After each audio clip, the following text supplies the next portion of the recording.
Hello, my name is Bob Warner, and this is Focus on Christ. And as the name suggests, we're focusing on Christ. We want to discover and celebrate and enter into all it is that God has made Christ to be for us, all it is that God purposed and accomplished through Christ, all of the blessings and the benefits that are ours because God has placed us in Christ. He has united us with Christ in his death and his resurrection, all that it means for us that Christ now lives in us.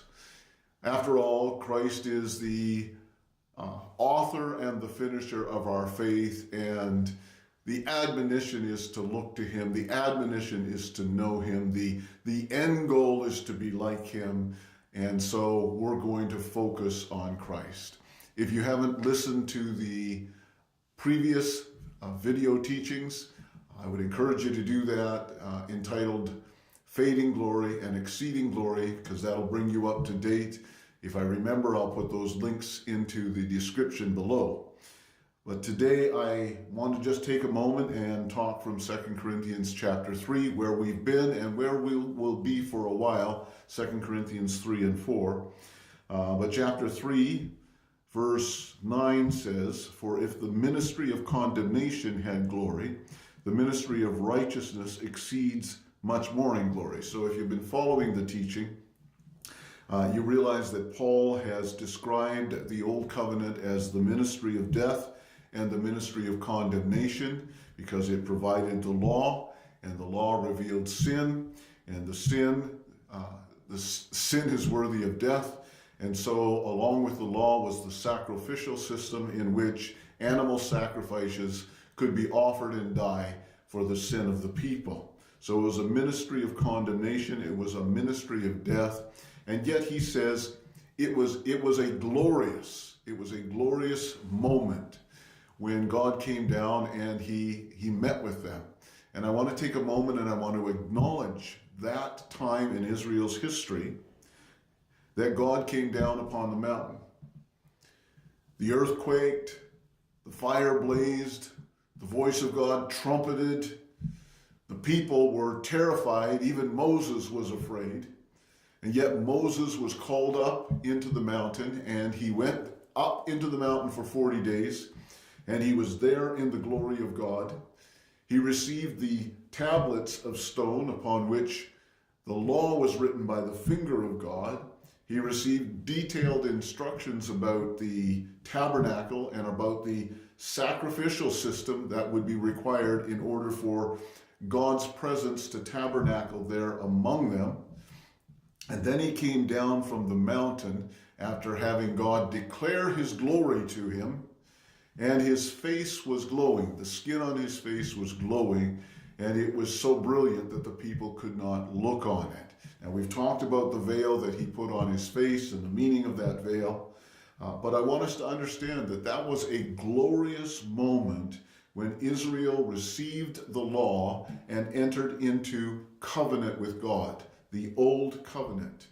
And that the law and the covenant, it revealed the holiness and the righteousness of God to this people as God was calling this people to be his holy nation.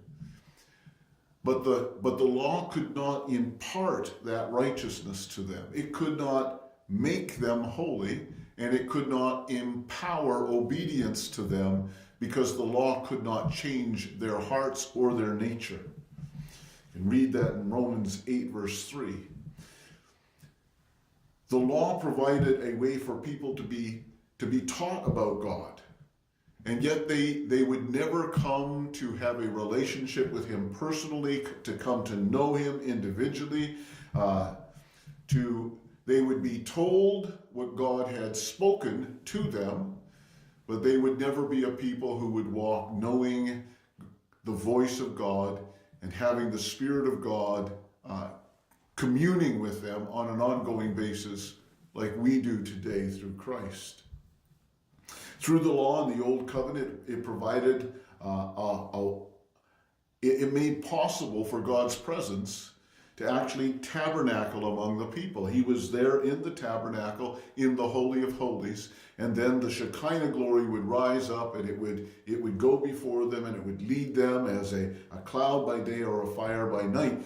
But God's presence and glory, when they would camp, his presence and glory would be there tabernacled within the tent of meeting. But even though, the glory of God was very tangible to them because of that, it was still not accessible to them. The way into his glory was not open to them.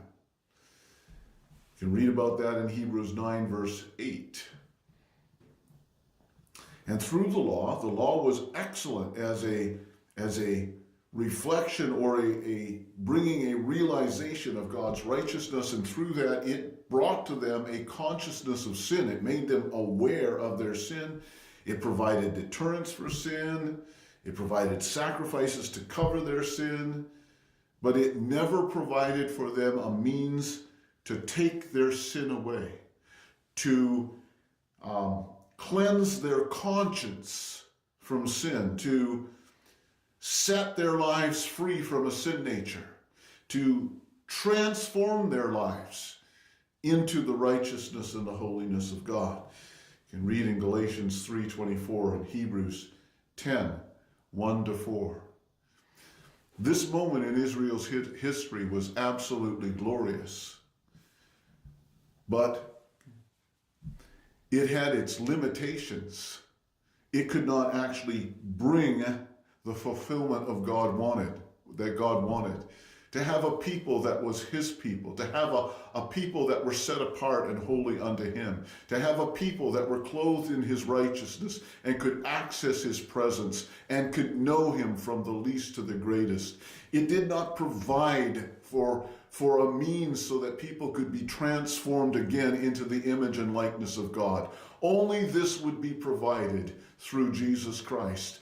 What God made Christ to be for us, what God purposed and accomplished through Jesus Christ, what God has now provided for those who are united with Christ and live in Christ, and what God is able to do within us and through us because now Christ is tabernacled within. This is the glory of the new covenant. This is what we want to come into and focus, but we don't want it just simply to be a theology, something that we are learning and we say, wow, this is amazing revelation. I love this revelation. No, we want this to be something that we enter into because we believe. And because we believe this is true, this is our reality. Because we believe, we receive it. Okay? And we enter into it. We celebrate it. We give thanks for it. We rejoice in it.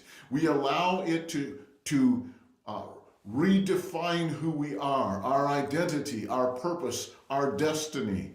And as we focus on Christ, a total transformation takes place in us.